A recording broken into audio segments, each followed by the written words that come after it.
I understand, sir. Now this next question is for both of you ladies. Whoever wants to start off the answering of it first is fine with me. What do you feel, why do you feel it is important to be true to who you are in this industry? Why do you feel like it's important to be true to who you are in this industry? Well, number one, tell people who you are before you start answering the question. Kia comedy. And number one, I feel like it's important because that's my biggest struggle. And that's been my story to tell, and it's good to be able to relate to my audience, and that's my audience. So I don't like to have to front with it, and also right now with so much suicide and homelessness in the LGBTQ community, we need somebody to be reaching out and somebody to not pretend, because I think that being a wealthy and accomplished celebrity who is a closeted homosexual, that just are you calling names right now? Oh, I don't need to. I mean, it's very, very obvious, but that just reinforces. Are we saying who it is? I do not want to turn this into that. I wanted this to be an inspirational moment. If you do not mind, Mob Town 251, tighten up. All right. But what I'm saying is, I think that being a wealthy and accomplished and visible celebrity with all of this power and still hiding that part of your life almost reinforces this idea that it's something wrong and it's something to hide. So I don't mind, and it's been a journey, but I don't mind sharing that story because there are kids out there who are watching. I know I have plenty of kids watching me who need somebody, who need to see that it's okay. Yeah, because I didn't realize your IG following was like that.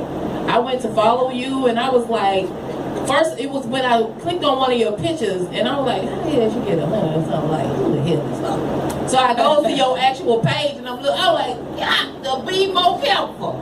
This lesbian got followers here. Look at this shit.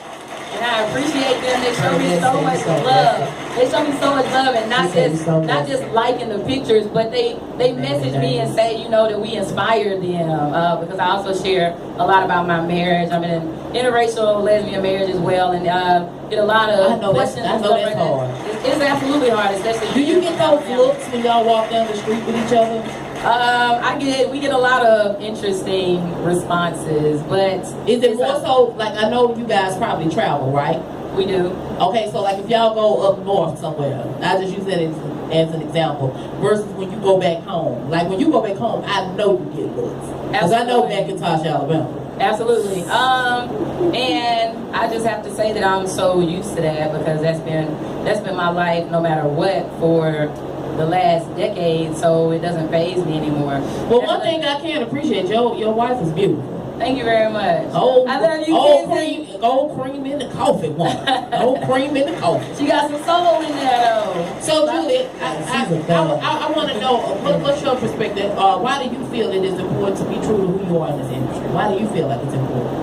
Well, shit, it ain't like, I'm in the closet or anything. I mean, it's not like, what I mean is people going to perceive what they want to perceive, but I think, too, it's about being true to my authentic self. Like, I think that is what makes me funny. I have such a diverse background. I mean, I don't have a girlfriend, period. I'm single. Oh, Julie's single, y'all. I'm going to put it on my Facebook page.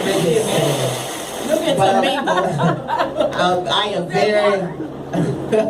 I am very, like my personal life is my personal life. Like if I was dating, like nobody would really know it. You know what I mean? Like I just don't feel like it's for everybody to know that part of my life. But I think that I think there's a certain amount of responsibility that you have when you kind of step out and start doing something like comedy. I don't know, not so much the black community. I mean, I still have people that want to throw a Bible at me every time they see me. Shut up. Yes, Jesus said, and I'm like, okay, your pants are tight. You are officially sinning. You obeyed today. You obeyed today. So, Keo, do you find that you have hang-ups in this business? Because I know you're rather new to the whole stand-up world and everything. How long have you been doing this so far? Today might actually be my 1-year anniversary. That's what's up. That's what's up. That's what's up. DJ Heat is not on his business today. Like, he is doing too much. Like, he got his UNSC shirt on, thinking that he the bomb.com, got his hat to the back like he's a gangster. All right. He's going to make light skin come back in style. He's showing out right now. Yeah, he I is. appreciate you, though. I do. But as far as hang-ups though, I would have to say that I do sometimes feel limited with what audiences I might be able to appeal to. What gives you that? What makes you feel like you're limited?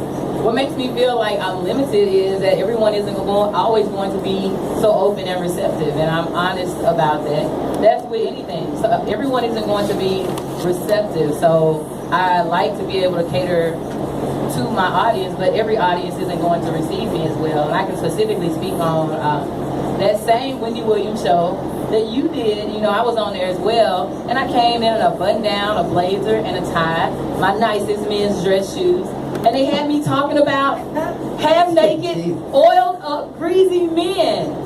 Obviously, I was not interested in that, and I actually objected then several times. But at the end of the day, I did that, right? I made the cut. But sometimes it's like a sacrifice you have to make in this business. But right? you know what?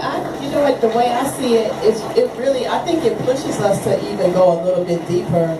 Because she made it work. So had she not had that to do, it wouldn't have turned out the way it did. That's what I'm saying. Like some of my stuff that I talk about on stage is the fact that, you know, yes, I do live this lifestyle, but I'm still going to throw you a curveball. And I may talk about, you know, being with a man again. I still find men attractive.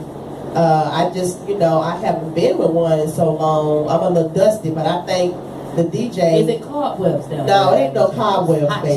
This is that new. Okay. Oh, the new. Yeah, this is like a new car set. Like a greased up, all slick brick. No, it's like a new car, baby. It still got that new set on it. It ain't had but a few drivers in this seat, boo. It got low mileage on it. Just low mileage. Ain't Alright, a few drivers.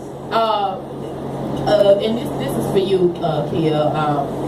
How often do you get on stage? How often do I get on stage? I try to perform maybe every other week. Why? Why every other week? Why not every week? Because I have a different career and I teach and I have to grade papers and I have to write lesson plans.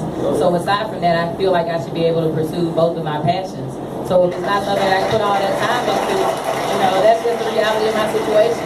Right. So you a school teacher as well? I am a What school grade do you teacher. teach? I teach 8th, 9th, and 10th grade English language. Wait a minute, so the 8th graders go to school with the 9th graders now? Yes.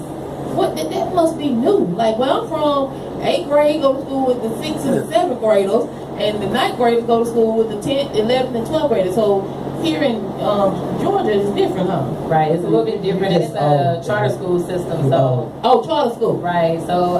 So you the person I need to talk to when it's time for my baby to come up here and get in them charter school. Absolutely. All right, you got a foot in the door or something? Got a couple. Okay, then you got it going on then. Sometimes, you know, Sometimes. I try to every now and then. That's the business. Now, Julie,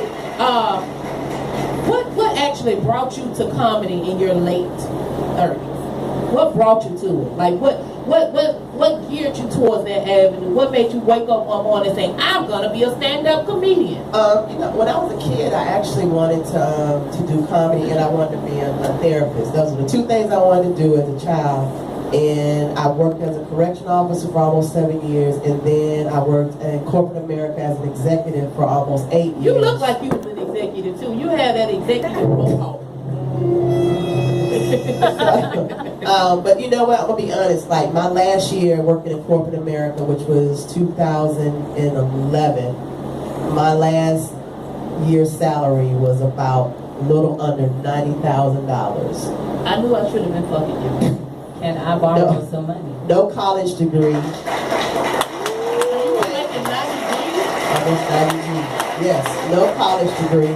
Stripping. And basically, I was very unhappy. Like I remember sitting in the parking lot crying because I just it comes a point in life where I was about to turn 40, and I'm like, what the fuck am I doing? Like I'm not happy doing this. Like I loved being able to send my mom a check for $1,000, or if she, you know, needed something, and give her extra $500. And I love doing those things for my friends and doing stuff that I was able to do with that money, but I wasn't happy. So I ended up going to see, I wigged out at work. I did some white girl shit, I wigged out, at work, and they said, we're gonna put your ass out on You stress did, you leave. did some white girl I shit did at some work. white woman shit at work. I would love to hear about this white woman. was pacing around the sales floor and shit at a Target in Macon.